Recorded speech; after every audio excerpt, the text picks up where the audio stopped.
Hey, ladies and gents, and welcome to the Controlled Interest Gamecast, where we talk about video games and everything happening in the industry, episode 272. I am your host, Jerrad Wyche. As always, I am joined by my co-host, Dominic Orlando. What are you buying?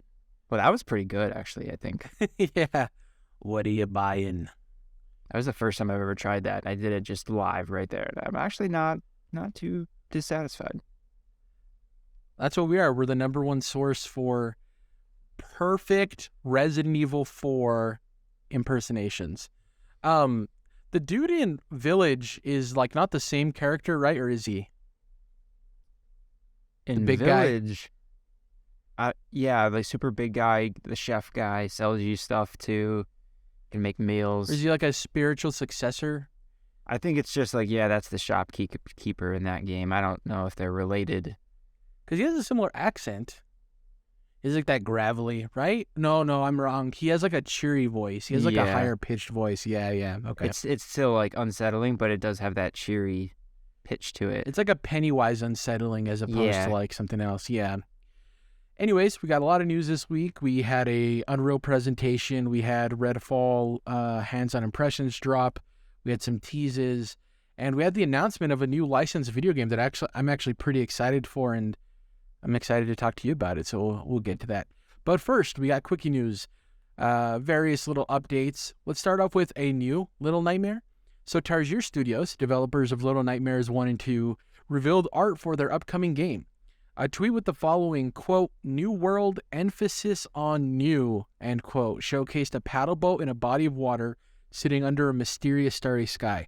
So we actually checked out this image before we started recording, and people are pointing at it and saying them saying new world, emphasis on new, is they're saying like, hey, we're not doing Little Nightmares 3. This is a new IP. I think it's partially true. And obviously with a game as popular as Little Nightmares 1 and 2, kind of got a really fervent fandom from people. It's like one of the more successful indie horror games, especially with it being a 2D platformer. Love those games. If you haven't tried them or played them, definitely hop in. They're awesome. But I also think that it's a tease towards the setting, maybe, Dom. I don't want to get too much into the setting of Little Nightmares for spoilers for people, because by the end of that game, the reveal of what's actually going on is a huge part of the actual experience. So I don't want to ruin that. But for this, I wouldn't be surprised, because they're making it so mysterious and the only thing we can really make out is the little paddle boat with the light on it, if this is a human on an alien planet. So them saying the emphasis on new world, right, good call. is maybe humans have been forced off Earth for some reason, or maybe it's an unfamiliar world. I don't know. Could be like an alternate reality. It is weird, though, because there's a shape in the sky amongst the stars you can't really make out.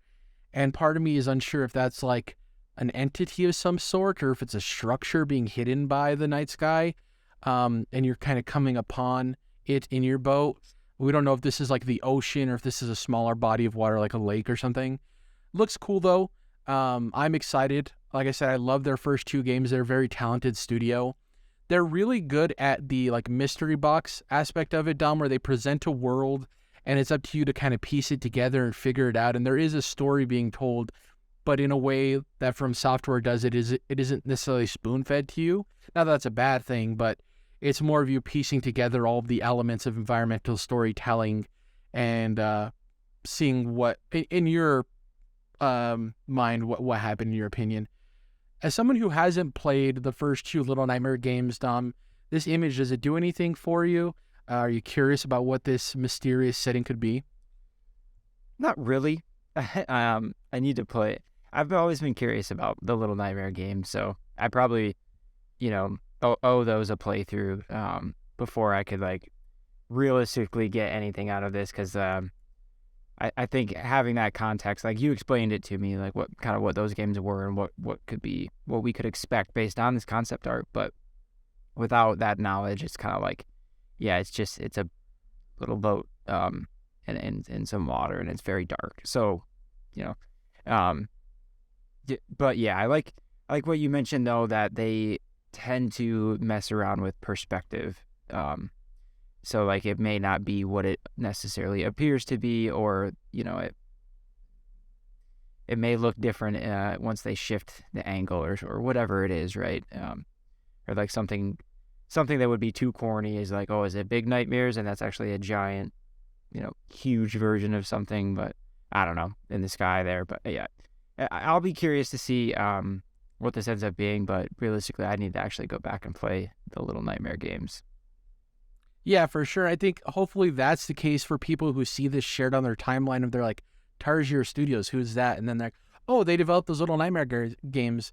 I've been told that they're worth playing. Maybe I should hop in out. There's a new game on the horizon. And there is a little bit of peace in knowing that the next game isn't Little Nightmares 3, so you can play through the first two and not feel like you're catching up to be ready for the third one. Mm-hmm. In that sense, like, okay, I have time to play both of these. And they're relatively short games.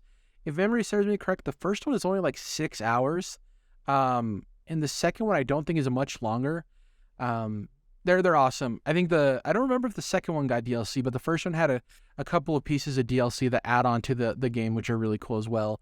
And you don't play as the same character, which is cool too. So they tell like an alternate perspective of the same story that you played through, helping you piece together everything. And just like a lot of From Software titles, there's a really cool YouTube community of people that have their own theories and share videos of it, which is really dope. Yeah, that's of like, this cool. is what I think, this is what this character means. There's even really awesome ones that show you hidden details you might have missed of like, did you notice this in this section? Well, this relates to this in this section. Awesome stuff. The community for Little Nightmares is really dope, so excited to see what comes next. Next up, we got updates on Redfall, Dom. Obviously, this is the upcoming Arkane game. So with recent hands-on impressions of Arkane's upcoming vampire hunting first-person shooter releasing across the internet, a handful of new information about the game has come to light. We're not going to be talking about specifically the impressions of if people liked it or not. Generally, it seemed like everyone really enjoyed themselves and were pleasantly surprised by the combat and the world design. I saw it most often compared to Far Cry in terms of other open-world shooters. Oh, interesting. In terms of its mechanics and stuff. But they said that the bonus here is Arkane's level design and environmental stuff, so that's cool. But in terms of the new information we got, one, it won't have microtransactions. This is a direct quote from Arkane. Quote, we try to be very clear that there are no microtransactions and there is no store in the game. If you find a costume in the game, then you have it. As simple as that. That's good to hear. Obviously, with these looter shooters where you pick a character, the customization is always a rampant issue in terms of microtransaction optimization, and it looks like they're not doing that, which is really dope. But they did add that there will be post-launch DLC, which they had to clarify, which, of course, I expect them to have expansions that add new levels and new storytelling and all that stuff, but good that they added that on as well. Next up, a PS5 version of Redfall was in development. So Arkane director Harvey Smith told IGN France, quote, we were acquired by Microsoft and it was a change with a capital C. They came in and they said, no PS5, we're focusing on Xbox, PC, and Xbox Game Pass. This is kind of something we already knew. It kind of struck headlines because I think people want to hyperbolize it, right? Down like, oh, Xbox came in and said, stop what you're doing. We're taking control. We're taking the reins over. But it's like, well, they purchased this company. When you own a company like that, you only have enough resources to go around. So they're going to be like, okay, we're going to optimize working on the platforms we own. We didn't buy you to put games on PS5. Whereas the other projects that did release on PS5 after the acquisition were either A, way more far along, or B, in Ghostwire Tokyo and Deathloop's case, they were contractually obligated to release on those platforms exclusively. So those are the three little tidbits we got. Any of those things strike a chord with you? Did you have a chance to maybe read any of the impressions for Redfall? Because I know we're both curious about it. I didn't know that, there were any impressions of people that actually had played it. So, yeah, I'm curious to hear more about that. But as far as the PS5 version news, I had the same reaction first of like, well, yeah, of course. Certainly. I'm sure that the same is true of the next, not Elder Scrolls maybe, but Starfield. Certainly there's a PS5 version of that was, pretty far along that now is never going to see the light of day naturally. So like... like Final Fantasy 16, Square Enix was starting off with development on all platforms. Yeah. And when they struck an exclusivity deal with PlayStation, they probably like, well, then we got to stop working on that when it happens. Like, it's come on now. The nature of things for sure. I think it like maybe Phil or Satya Nadella or whatever is kind of like, oh goodness, what why did he do this interview and say that? Because I think it's a bad look for their merger approvals and stuff like that, which obviously they can say, like, well, for the Activision stuff, at least for the bigger franchises, Call of Duty, like, we're committing to keeping that on other platforms. But that would obviously show a precedent of, like, well, you bought them and then you made it exclusive, which is what they're trying to argue they won't do for Activision stuff. So it's kind of like not the best look for that. I don't think it really ultimately matters, but Maybe they could counter-argue and say we stayed true and respectful to the deals they had in place for other Bethesda titles. A good point there, too, exactly. And more than anything, though, like the work they're actually doing to make those commitments and demonstrate that they're willing to keep the biggest franchises on different platforms is what I think will ultimately matter the most. But it's just kind of like a funny thing of like, yeah, they took over and then this is what they did. But yeah, this doesn't surprise me. I did notice one other part or one other tidbit that came out about it was they're looking to or working on removing the always online requirement. Yeah, reversing it. Yeah, I forgot about that. Yep. Which for most people, probably 99% of people, it doesn't really matter. I mean, it wasn't necessarily that you needed to have Xbox Live Gold. It was just that you needed to be connected to the internet. So it's, I mean, how many people are out there that aren't at least connected, right? But that own a next-gen console or a current-gen console, yeah. Exactly. So that was kind of interesting, too. I mean, I feel like it shows, that there is a handful more people out there that are offline that we don't, that you and I can't think of, right? But it shows that they care about all their potential players and that kind of thing. And weird decision to begin with. Maybe there's good technical reasons why they wanted that, but nonetheless, I think that bodes well for them. And I'm really curious to read more about people's impressions, though. Like the Far Cry comparisons are really interesting to me, but as long as interesting in a good way too. And if that's combined with, like you mentioned, the Arkane level design that we know from Dishonored and Deathloop, then I'm as excited as I wanted to be thinking about this, even if it's a multiplayer game. So yeah, I'm kind of starting to feel it. We're getting closer to April, and this game comes out in May, so I'm feeling the hype is building. I'm kind of getting into it, and even lately in general. Like, there's been a lot of vampire stuff in the world, in fiction, not real vampires, but I don't know. I think I'm starting to get into that genre a little bit more than I ever was, like just vampire stuff. I don't know. It's kind of cool. Yeah, it's all cyclical because for a while there it was Vikings with the Ragnaroks and all that stuff, and now we're transitioning more to a vampire specific. We got Blade on the horizon. We got this. Yeah, there's a lot of stuff going on. Probably Twilight reboot at some point. I'd probably put money on that.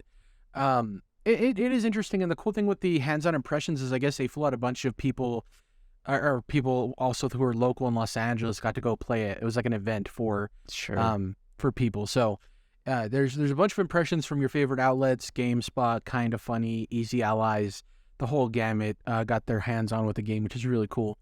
And the perspectives on it based on like the previous experience of people with Arkane and shooters in general. And I just want Arkane to have a win because they're such talented developers, but none of their titles have ever hit like general audiences in a mass way, right? Deathloop was a success critically for sure. Even the man, I'm blanking. Help me out. Dishonored? Their franchise, Dishonored. Sorry, Dishonored was also a critical success.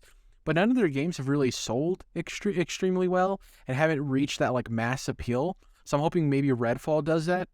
And at the very least, I hope it finds a position in Xbox's catalog like Sea of Thieves has, where it's just persistent. Like it has a dedicated player base. They constantly add updates to it, and it continues to exist. And hopefully, I don't think it'll go the way of Bleeding Edge, which was Ninja Theory's, which we'll talk about Ninja Theory later. Right. Their multiplayer experiment that came out and kind of didn't really capture anyone's attention. There's a lot of dope characters in it that were fun, and I hope that maybe they return to that world in a different genre or maybe a single player experience. But yeah, that didn't really work out. So I'm hoping Redfall is more Sea of Thieves and less Bleeding Edge. For Arkane's sake, we'll see. Next up, this is a story that broke earlier today and has me super excited. I don't remember what show it was on, if it was with you or if it was last week or if it was Chris the week before. Do you remember talking about why there wasn't any Teenage Mutant Ninja Turtle AAA games? Or was that me and Chris that maybe talked about that? I don't recall. It must have been Chris. Yeah, so we were talking about Suicide Squad Kills the Justice League. That's what it was. We were talking about Arkane, not Arkane, sorry, Rocksteady, and when we're going to get a new Batman game. We were talking about WB in general and their licenses. Excuse me. And then we got to a conversation of them just underutilizing their stuff. Like, where's the man? I'm totally drawing a blank today. What's the Shadow of War system in which you hurt enemies and they come back? Nemesis system. How come they haven't been using that? How come they only do these smaller scoped TMNT projects when there could be a really dope AAA game where you play as the Turtles and maybe you switch to the characters or what have you?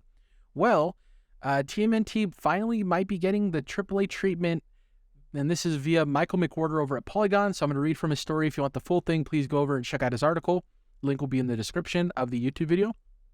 So, Michael writes, a new, very different style of Teenage Mutant Ninja Turtles game is currently in development, an adaptation of The Last Ronin, the 2020 graphic novel that told a grim, futuristic story about the Turtles. Are you familiar with this by any chance, Tom? I think I'm pretty sure I've seen the cover of it. It's kind of like a more serious look to the Turtles. So, like the comic, The Last Ronin video game adaptation will be a darker, more mature take on the typically colorful Ninja Turtles, according to Doug Rosen, Senior Vice President for Games and Emerging Media at Paramount Global. What a handful. And this is directly from, this isn't a rumor or a leak or anything. Paramount Global is the rights holder for the Teenage Mutant Ninja Turtles. In an interview with Polygon last week, Rosen likened the upcoming third-person action role-playing game to Sony's recent God of War titles, and said it will be authentic to the story of the Last Ronin arc, which is set in a future where only one of the turtles has survived. Whoa. While the other TMNT games typically have you playing as all four turtles, and sometimes their allies such as Splinter, April O'Neil, Casey Jones, etc., The Last Ronin will be a primarily single-character game, though Rosen positioned that other characters could be playable in flashback sequences, similar to how the comic series played out. The primary action is said to be centered on the only surviving turtle. So it's a single-player game where you play as the specific surviving turtle, but you might play as other characters in flashbacks, is basically what that means. Interesting. So The Last Ronin video game adaptation is being developed by an unnamed studio. That's the interesting part I want to talk about. And is likely a few years off from release, Rosen said. He went on to state people should expect more details on The Last Ronin and much more from the TMNT property in video games in the coming months and years. So it seems like they are doing the Marvel's Games thing and licensing out to developers. We got Shredder's Revenge, which is really dope, and it was a callback to the 2D beat-em-up games of the arcade times. And I was wondering, when are we going to get a new AAA game? Because I think TMNT is easily it's popular enough to warrant a budget. It just needs to be a good game. And handling The Last Ronin, I think, solves two things where you get to have a TMNT game, but you also get to appeal to a wider, broader demographic. Not that like adults wouldn't be interested in a high-quality Teenage Mutant Ninja Turtles video game that's AAA, but it's much easier to get them in if you use words like God of War, and it uses a storyline that's much darker. And I'm excited. I don't want to go into who the Last Ronin is, the last surviving turtle, for spoilers in case anybody wants to hop into the comic. I have yet to hop in yet, but it's on my backlog of comics to read. The really cool thing with this, Dom, is that the original creators of the Ninja Turtles, they created them. They did the original cartoon from the 80s that people loved, all of that stuff, and then they kind of separated themselves from the property for a while. This is the first thing they came together to work on after a big hiatus, and apparently it delivered. It has really good storytelling. People who have read it say that the story itself translates very well to the world of games in terms of the combat and the level design and what they can do with all of that. I'm excited because I think TMNT is underutilized in terms of creating a game where there's dope boss battles. They have so many weird mutant characters that you can utilize in fun ways. And sure, it's similar to, they say it's similar in structure and design to God of War in terms of it being a third-person action role-playing game, but that doesn't mean that it can't be a spectacle in terms of the boss fights. Not to say God of War isn't, but just like the From Software games or other titles like that. I'm super stoked. I'm curious who the unnamed studio is. Some people are like, is this the project Bluepoint has been working on? Oh, I don't know. My hope is no, not because they're not talented enough. That would mean it's exclusive, and that's the last thing I want from this. Yeah. So I'm curious to see who's working on it. Hopefully it's a really dope studio. I know you're not a comic guy, but you said you're familiar with this. Does this get you hyped for what this AAA game could possibly be? Yeah. I'm very ignorant to everything TMNT, right? It just never really did it for me, especially the whole like, yeah, pizza, dude, like that. I don't know, something about it. Very kid, yeah, very very kid oriented. I get it, like I get why people like it. You know, it's just it never clicked for me. So like I have no experience with, never watched the show, never read any comics or anything, never played any of those games, anything.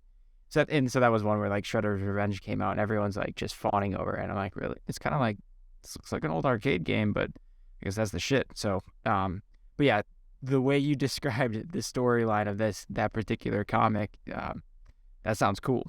That sounds really sick. And then combine that with, it's a, you know, a bigger AAA scope action RPG. I'm like, this is I think you're right. I think this would be an entry point into the franchise for a lot of people that at least had, you know, as broadly hasn't been marketed as such, right? Maybe there's other, like the comic itself, like I think I've seen the cover, but I didn't know anything about it, what was going on or anything. But obviously once we get something big in the game space, that's going to get my attention and a lot of others too, I think. So yeah, it'd be, the studio is a really interesting one because you're right. I didn't think about it being, you know, an Xbox or Sony studio, or even maybe it's a Nintendo studio. I guess that would be No way. Nintendo is not budgeting a Last Ronin video game. No shot. That would be probably the crazy, like no one's bingo card has that. But I mean, it feels like most likely, like, well, a couple years ago I might have said it's most likely a third party publisher, but with the way we've had licensed games be exclusives in the past couple of years and they be good, yeah, I could see one of Sony's studios or Xbox's studios doing this, which would be cool too. Just because like those two publishers do such good work. Like if any of the Sony studios pick this up, like I would feel confident in it. Nearly any of them, and almost the same kind of deal for Xbox too. But yeah, this is interesting, and I look forward to hearing more about this. Well, the thing for me is I'm a lapsed TMNT fan, so I'm a little bit older than you, and I grew up in like, TMNT was like the shit, right? It was like Power Rangers and TMNT were like the things, and I lean more TMNT than Power Rangers. I'm kind of lapsed in that I haven't kept up with them. I haven't watched any of the, there's been so many animated series, some of them way more highly regarded than others. I avoided the Michael Bay movies at all costs because those things, I could see from a mile away, those things were stinkers. The thing I will say is, have you had a chance to check out the new trailer for Teenage Mutant Ninja Turtles Mutant Mayhem? No. So the cool thing with this is being made by Seth Rogen and Evan Goldberg, right? The dream team that's done Invincible and a bunch of other dope stuff. They're like some of the best people to be working on nerd projects. It's very much inspired by Spider-Man Into the Spider-Verse in terms of its animation style. Okay. So that alone should get you interested. Yep. It looks super dope. All 4 turtles are actually voice acted by teens, which I think is really cool. You'd assume that a product called Teenage Mutant Ninja Turtles would have teens in the lead roles, but oftentimes it's 18 and 19-year-old men that they have in the roles, which kind of takes away from it. And their personalities shine through, because that's one thing you'll learn at TMNT, is that each character has very much their own personality. Leonardo, who wears the blue mask, he's the leader, right? So he kind of is in charge of all of them. He's known for having his 2 katanas, okay? Raphael is like the mean one. He has the 2 the little short daggers, right? He's like the mean asshole kind of. Michelangelo is the party dude. That's the orange one. He has the 2 sticks, kendo sticks. And the purple one, he has the bow staff. That's Donatello. It's a smart dude. He does the gadgets and stuff. That's always been my favorite. I always tend to lean towards the smart characters. The cool thing with this comic, like I said, I haven't read it, but I know enough about it. The surviving turtle, and this is why it would lend itself to a video game, Dom. The surviving turtle uses all 4 of their weapons, like in honor of them. Interesting. You're right. That would make for a good game mechanic, because then you switch weapons naturally. That makes sense. And you can upgrade whatever weapon you feel is dope. They lend to different combat styles. Super cool. And I wonder if they'll take, like I said, I haven't read the comic, but I wonder if they'll take an approach where the surviving turtle has inner dialogue with his fallen brothers, right? And he hears advice from them or guidance, which is really cool. I'm very excited about this. It makes me, I actually might end up moving The Last Ronin up my backlog to read it, because it is one of those things where, do I not read it until the game comes out? Who knows when the game's coming out? And I don't want it to be spoiled for me between then and, because the moment we see the first trailer, we might get shown who the surviving turtle is. So I'm very excited to hop into that. And yeah, TMNT deserves a AAA gaming treatment, and I'm excited to see who this studio is. And I guess we should do like a bet, Dom. Here's what we'll do, and you get to choose what side of the bet you want, because I'm going to make the terms for the bet, okay? The question is, will we see this game revealed by the end of the year? Okay. December 31st, okay? You get to choose what side you want. I'm going to come up with what if I win. If I win, we have to read The Last Ronin sometime next year. Plan and read it together. I mean, like, maybe, I kind of want to like do that anyway. But okay, let's think of a different thing then. Let's see.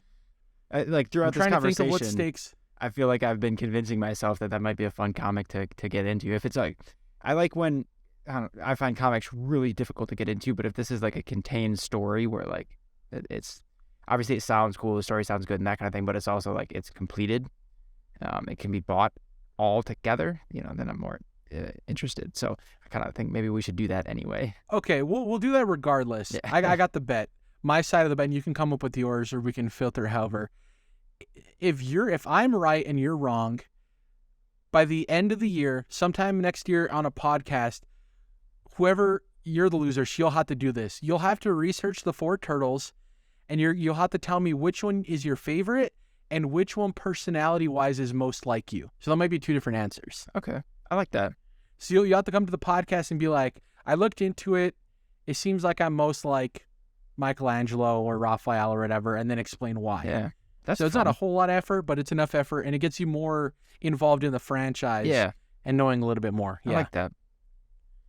So what's your answer, and do you have stakes for yourself, or you just? We'll just do whoever's wrong has to present that. All right. Yeah. That's good. That's easier. Yeah. So by the end of the year, will we see this game? No. Okay.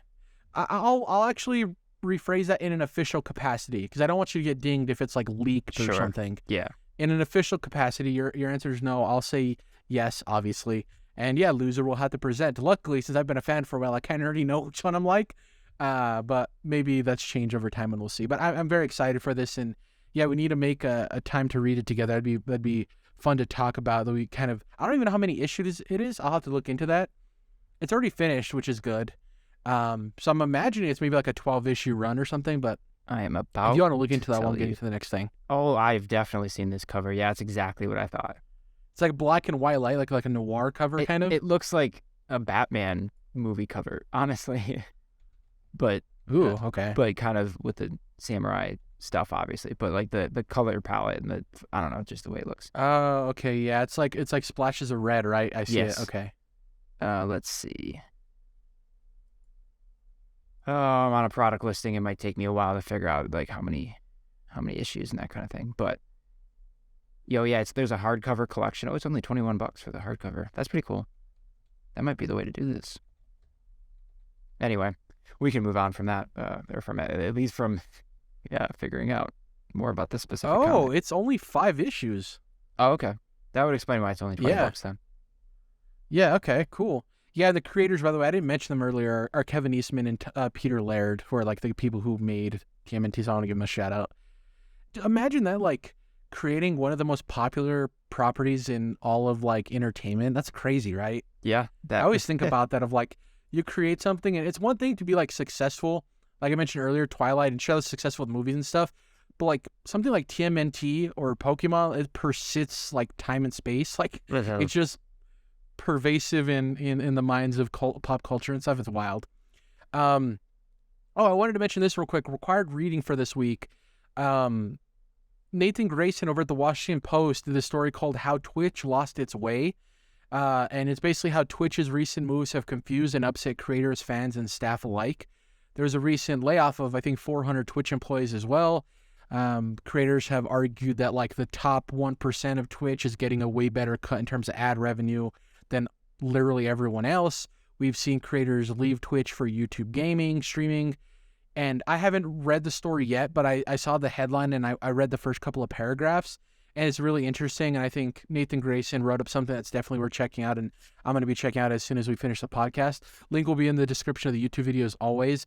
Otherwise, go to Washington Post and search Nathan Grayson as the author, and you'll find the story. So, yeah, it's interesting. Twitch is the biggest streaming platform, but that doesn't always mean things are going perfect. And I do think they're well beyond time for criticism in terms of providing more structure for creators and their employees as well. So definitely give that a check.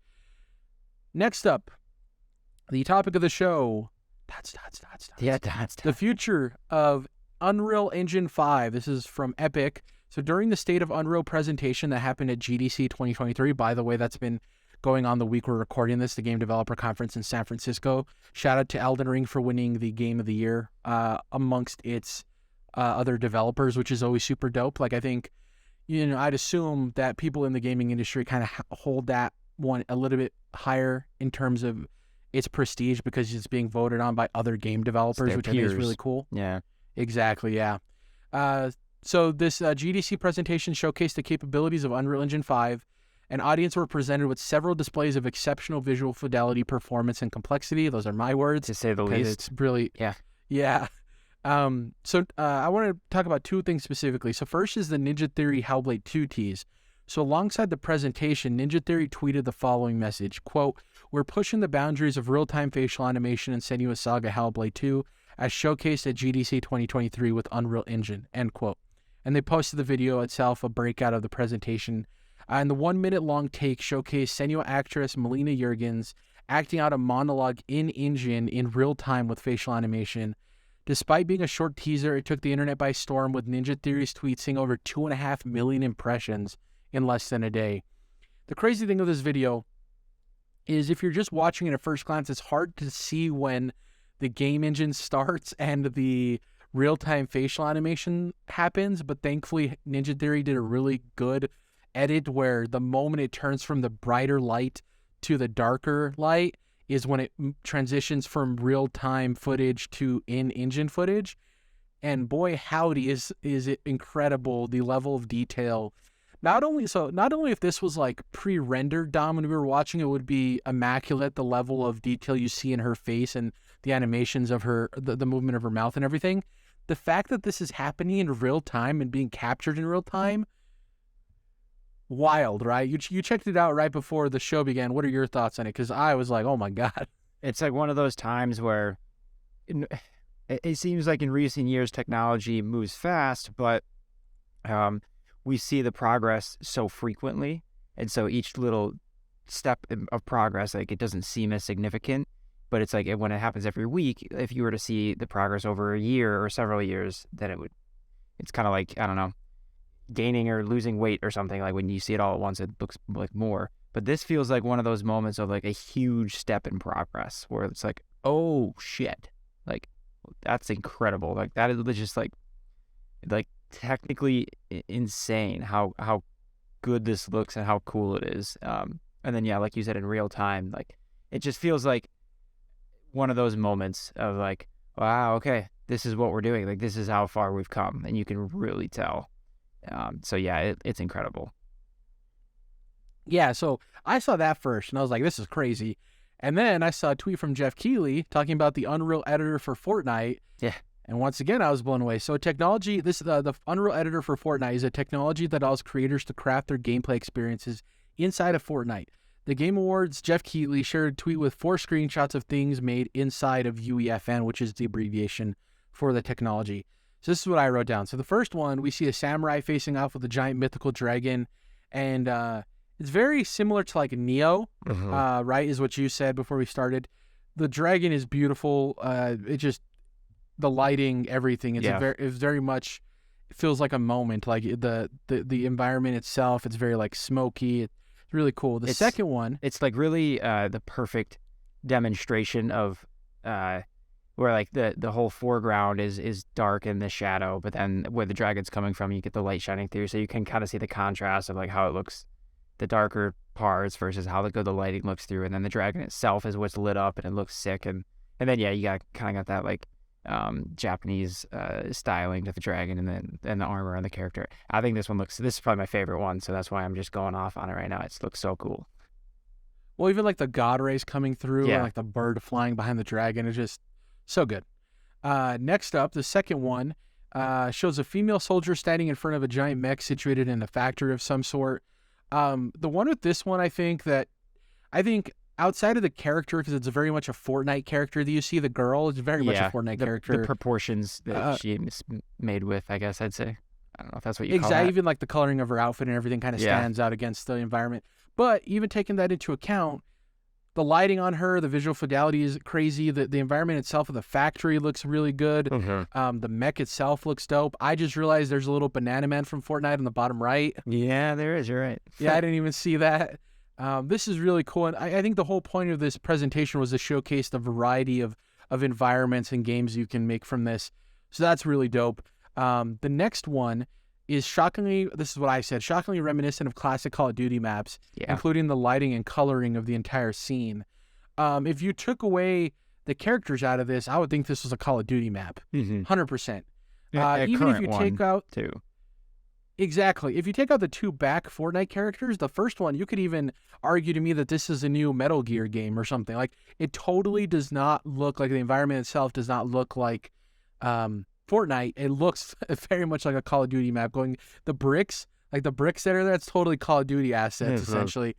And it's cool because I think not only are we going to see new like standalone game experiences from that, hopefully we get more specific gameplay modes for Fortnite, because what we're seeing with the editors is like, sure, they can try to maneuver it in a way that makes the gameplay mode itself in Fortnite something different, but it still feels and plays like Fortnite, where I'm hoping with this stuff, no, this will be like specifically only first person shooting. The guns may handle differently, and this is more of like a Call of Duty adjacent experience inside of Fortnite, as opposed to the current creator that they have. And the last one, we see I wrote it as a noir era detective racing down a sci-fi corridor reminiscent of Star Wars. Yeah, that's the best way I could describe it. Got the trench coat. This one, in terms of the reflections on the actual corridor, this one looks wild to me. It very much feels sci-fi, which I appreciate. The juxtaposition of like the noir detective in this environment is also super cool. I always love when you see like a grizzled, detective or agent of some sort in a world where it feels like the world has moved past him in a way. I think this looks dope. It feels like an espionage sort of game. Where it had me going this is Nick Valentine from Fallout 4, who's kind of that noir detective, but he's a robot, but he's got that trench coat, and it's just kind of like this old school detective style guy, but in this weird world where he doesn't fit, kind of like you're saying. That's what I thought of when I saw this. Yeah, I immediately thought of Spider-Man Noir from Into the Spider-Verse in terms of the look of the actual character, because he's very like long too. Yeah, like his proportions are very long, and it could just be the perspective of the camera. I know you love the dragon one the most. This is my favorite one. Despite it only taking place in a specific corridor, I just love like I said, the reflections on the ground. Like I love the juxtaposition of. Sure. Yeah, it looks incredible, and it gets me excited for what could possibly come from this, because I love a good sci-fi experience. And if this is like a stealth game where you play as a noir detective in a space station, dude, I'm downloading that immediately. Plenty of other uses of the Unreal Engine 5 were showcased during the official presentation, and this is my words. It feels like the true transition into next generation of gaming players have been yearning for since the release of the PS5 and Xbox Series consoles. Not that we haven't gotten pretty games. God of War Ragnarok's pretty. It looks like Spider-Man 2 is going to be pretty. Starfield, but the stuff they showed in this, Dom, is like, oh, this is pod racing. This is next gen. You know what I mean? I'm super excited. Anytime we get demos like this, typically in terms of Xbox, it's usually Gears of War, which is a showpiece for new Unreal technology. Mm-hmm. But the fact that it's a Ninja Theory here is really dope. It worries me a little bit of like, how far does that mean Hellblade 2's off? I still have hope that it could possibly come out this year, and maybe this is just a snippet of previous work they've done with Unreal Engine 5, but I'm so excited because these are only a few examples of the numerous games and teams that are transitioning over to the new engine. And God, is it gorgeous, Tom. I'm ready for the Unreal next gen. I'm ready for the Unreal Tournament of game releases. Shout out to Unreal Tournament. I wonder if that'll ever come back. That's it for the news this week. There was some other stuff we could have talked about, but we'll get to it probably next week or a later episode. There was some stats that came out about Elden Ring, some more news about the Microsoft acquisition, which we kind of talked about earlier, but that's that. In terms of what we've been playing, I've done a 180 on Wolong Fallen Dynasty. We actually talked about this in our Discord, and we had that discussion last week. I'm like, I'm not really a fan of the parrying system.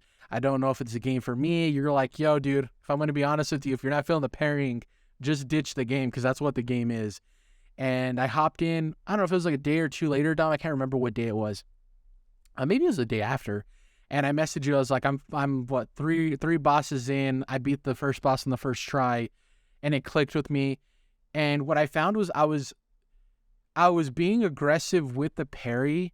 So I was playing it as if I normally play, but trying to implement the parry to my playstyle instead of calming down, understanding that this game plays a little bit slower and a little bit more calculated. So once I got that under my belt, I realized that like, oh, this is more of like a give and take game. And you have to be way more patient too, I think. And because of that, I learned the parry more, which in turn, in a weird way, let me be more aggressive the way I was originally playing because I got so used to the parry. What I will say is I think it's very obvious this game was developed with the whole team playing Sekiro. Yeah. Because you fight the first boss in a meadow, Sekiro. Two of the first bosses you fight are a bull in a small arena like Sekiro and an ape. Mm-hmm. It's very weird in that way that it's an ape and a bull and a dude in a meadow. Like, so specifically, those three bosses, I'm like, yeah, this is Sekiro. And I'm not trying to say like they plagiarized, like they just copied the homework and changed the name. But it's very obvious where their inspiration for this game came from. And that's clear because it's a game based on parrying, where Sekiro, out of all the From games, is the one most focused on parrying and one-on-one combat. So that's very evident. I'm currently in like a meadow area where you get the companion that's like a heavier set guy. He's like Guan Yu's brother, I believe. I know Guan Yu because he's like a Chinese mythological character that's in Smite and a bunch of other games. But I think it's his brothers that are also in mythology that I'm not familiar with. And it's his bigger, like, stout brother you get as your companion. I'm in that section where it's like a lot of like tall bamboo shoots and stuff is the environment design. Okay. Yeah, I think I know what you mean. Yeah, some of the systems, I'm not going to go too much longer because we covered this last week. Still, some of the systems are too obtuse, too many menus. It's like overly complicated for no reason. Yes. Like if it just explained two things in simpler terms, like the whole point of like activating the purple flag things to fight bosses that are outside of your level. Like a lot of that stuff like is very confusing for no reason whatsoever. Wait, like oftentimes I have to double take and. Do you figure that out? Because I just have been ignoring those. You can like sacrifice one of your heals at one of those purple things, but what does it do again? I never even. So the way it works, from my understanding, which take that with a grain of salt, is you know how you build up like your level based on the enemies you kill, right? Yeah. So basically, from my understanding, is that you sacrifice a heal to fight an enemy that killed someone else in their game for the bonus of obtaining a larger amount of the level up stuff. Oh, okay. Interesting. If that makes sense. Obviously, I'm not super familiar with the terms. Like I said, it's overcomplicated for no reason. But that's my understanding, is that you activate the purple flag to fight a boss that killed another real player, and it basically gives you a bonus. And my assumption is how you can fight the higher level enemies that naturally spawn that you don't have to activate, that are usually like standing in front of treasure or whatever. Yeah, it doesn't really explain like upgrading. The 4 paths of upgrading are like simple, but also kind of hard to understand. I don't know. There's a lot of stuff in this game that fights against you wanting to enjoy it, but thankfully, once the gameplay clicks, it's dope. I'm curious to hear how far you've gotten. So, Would you count the ape as a boss or like a mini boss? Because that was kind of weird. It was like mid-stage. I felt like a boss fight, but I could see why it might be considered a mini boss. Yeah, I still consider those as bosses. They do that on several of the stages. I'm probably I don't even know. I've pushed through a bunch of bosses since last week, so I feel like I must be at least a third, maybe close to halfway done with the game. And yeah, I mean, nothing's really changed with my thoughts about it. It's the combat just feels really good when you get it. There's moments of frustration, obviously, but overall, it's the other thing. I've not had like the difficult or the weird difficulty pacing. It's just been generally easier than Neo, at least. It's still definitely a challenging game, but it feels easier than a lot of From Software games and Neo, like I mentioned. So, and I kind of I like that right now. It's enough challenges. I feel like pushing myself to complete it, at the current moment. But yeah, I'm still really enjoying it. It's a fun time, really. I'm ignoring because the other thing I don't like is not only is the story hard to follow, but the way it's told, I just don't like. It's basically you complete a stage and then you get like 5 minutes of cutscene, and then down the line. And each stage you tend to get a new companion or meet someone new, and everyone's trying to get chi and the elixir, and to me that's all it really needs to be is there's monsters and there's people trying to get this elixir stuff to that are greedy and trying to use the monsters and the resource. I don't know, whatever. It doesn't matter. They get corrupt. All sorts of goofy shit goes on.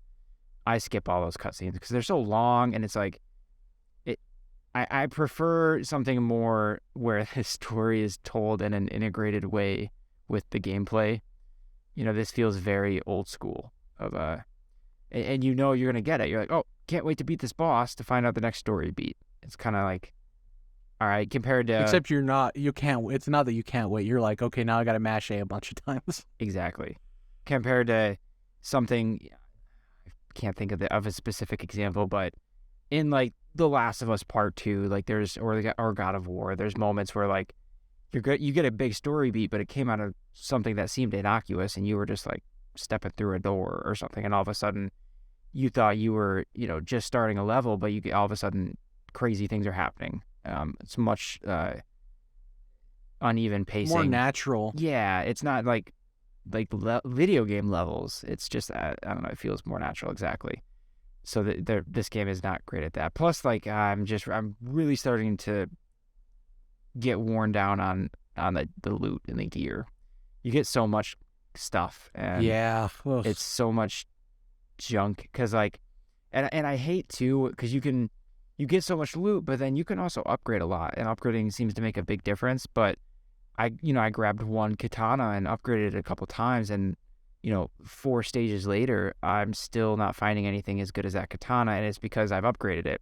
So I have to and everything else is incremental that you're finding. It's this is slightly better maybe, so upgrading is way quicker. But I have to use the resources to upgrade the new stuff to see if it's going to come out net better than what I upgraded from what I got 3 levels ago. And it's so hard to tell. And then, of course, the loot has rarity levels, but sometimes that stuff doesn't matter because it's not applicable to your build. So even if it's super rare, you don't care and stuff like that. I don't know. It's not in a fun way. I'm biased because I'm so used to the way From Software does their stats with their gear. So we both are. We're spoiled in that way. Yeah, so it might be a thing of if you were to really get into this style and the way they do it, you could end up feeling the inverse of what I'm saying. Is I prefer FromSoft's way of doing things, but it's just different, and I'm getting worn down on that aspect of it. But the game is easy enough too, where I don't feel like I need to worry too much about the gear. So that's making it all right for me at the end of the day. Most bosses I get to, it's just a couple tries, and then I feel good about it, and can beat them. So I don't know. I think it's got a good balance of difficulty, at least. Maybe I just have yet to hit one of those spikes that some other people have complained about. It's just looming around the corner. Yeah. the thing I will say is my hope is that this is more of a proof of concept for Team Ninja, and maybe they learn from a lot of this and make the sequel, better in those ways. And I hope this game sold enough for them to do something else, because I want to play more Team Ninja games on my Xbox. I don't want them to only be stuck doing Neo exclusive titles for PlayStation. I think the more people get to play Team Ninja games, the better. And it is a bit of a bummer that the one that went multi-platform may not be as good all around as a Neo or a Neo 2. But in the same way, I think it's a good game. I don't think it's a bad game. It just, there's some design choices they can alter and tweak. And yeah, the story gameplay thing is like, I think they expect it to be, oh, you fight through all of the gameplay and you're rewarded with cutscenes. But most people, I think, are like, I have to trudge through all these cutscenes and I'm rewarded with more gameplay. You know what I mean? It's kind of opposite in that way. I have nothing else to talk about. Next week, I'll be covering, we got a code for Lego Brick Tales, which I was excited to check out. Oh, cool.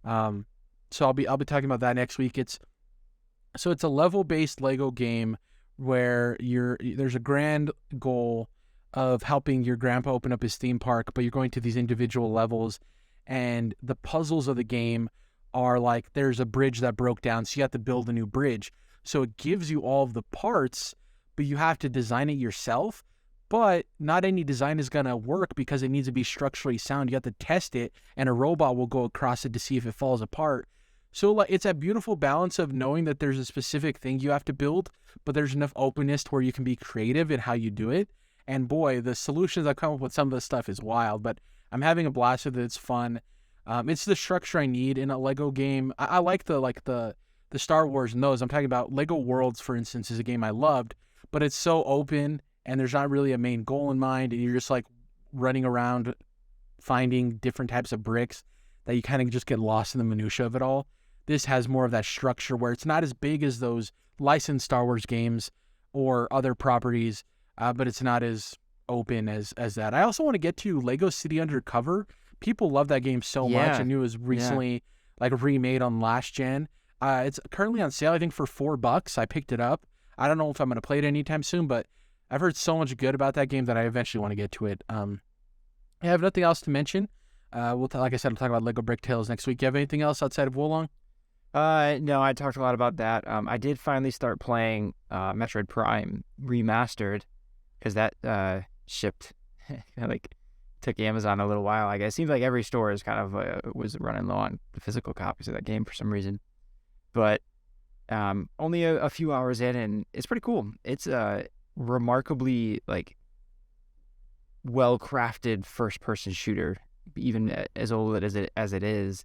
And I understand that they added the modern control scheme that I'm using now, so I never played like with the original kind of where you have to stop and shoot, as I understand it. Kind of control is more tanky. But anyway, this scheme that it works now, it's like it feels good. Like it feels like a really tight, responsive first-person shooter, and I'm talking about like playing handheld on the Switch. It feels really cool. I'm early on, so I haven't like really gotten into what I know is coming of like that feeling of satisfaction of getting a new piece of equipment or ability and then unlocking a new area that you couldn't get to before. The whole Metroidvania of it all. So I look forward to that. Exploration aspects and all that stuff, yeah. Exactly. The music is really cool. It's like, a lot of people have said that. I didn't really think about it too much, but like once you get in there on this planet, it's like, it's really dope. Somehow, like, I remember really liking the music in Metroid Dread, which was the first Metroid game I've ever played, and now Prime being the second, but yeah, the music in this one is just like top tier, just absolute like sci-fi, spooky, kind of adventurous.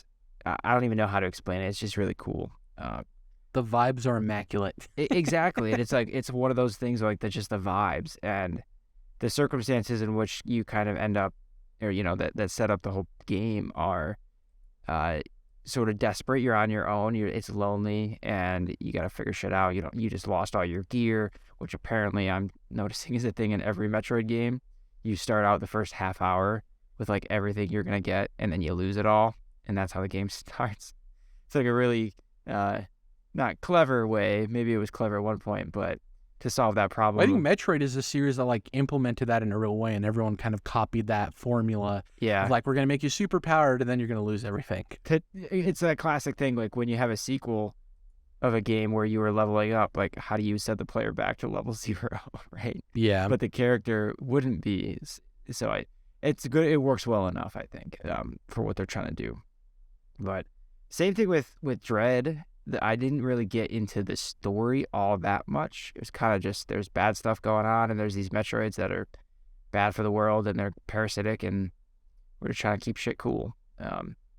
So it's same thing so far here. The story isn't that exciting, but maybe it'll get cooler if I pay closer attention. But yeah, really liking that so far too. So Metroid Prime, y'all.